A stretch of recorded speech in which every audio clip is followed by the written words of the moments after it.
सभी को जय मसीह की। हिंदी बाइबल स्टोरीज कहानी 85 अस्तबल में यीशु का जन्म। क्या आप इस नन्हे से बच्चे को पहचानते हैं? यह यीशु है।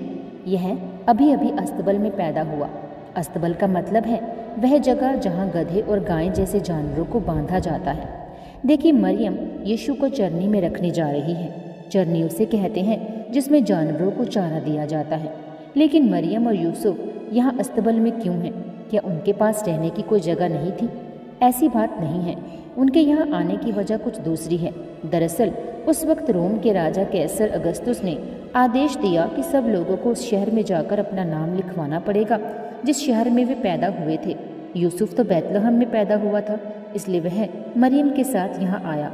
लेकिन यहाँ पहुँचने पर उन्हें ठहरने के लिए कहीं जगह नहीं मिली, इसलिए उन्हें अस्तबल में ठहरना पड़ा। और उसी दिन मरियम ने यीशु को जन्म दिया। और जैसा कि आप देख सकते हैं, यीशु बिल्कुल ठीक ठाक है।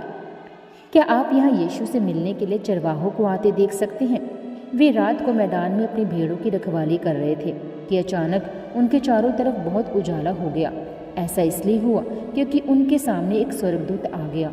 उसे देखकर चरवाहे बुरी तरह डर गए, पर स्वर्गदूत ने उनसे कहा, डरो नहीं, मैं तुम्हें एक खुशखबरी देने के लिए आया हूँ। आज बैतलहम में मसीहा पैदा हुआ है। वह लोगों को बचाएगा।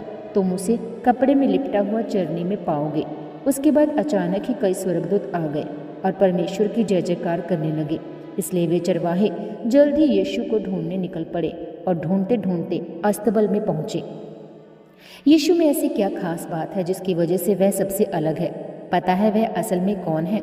याद कीजिए, इस कहानी की पहली जो कहानी थी उसमें हमने आपको परमेश्वर के पहले बेटे के बारे में बताया था।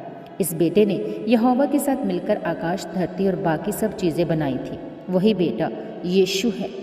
यहोवा ने स्वर्ग में रहने वाले अपने बेटे की जान को लेकर मरियम के अंदर डाल दिया था। उसी पल से वह धीरे धीरे बढ़ने लगा, ठीक जैसे एक बच्चा अपनी माँ के अंदर बढ़ता है।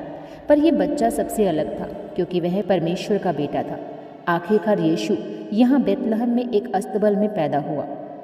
अब आप समझे क्यों स्वर्गदूत इतनी खुशी खुशी यीशु के पैदा होने के बारे में लोगों को बता रहे थे। इस स्टोरी को आप देख सकते हैं लूका 2 उसका 1 से 20 वर्ष में। मिलते हैं अगली स्टोरी में। प्रभु आप सबके साथ हो। सभी को जय मसीह की। God bless you all.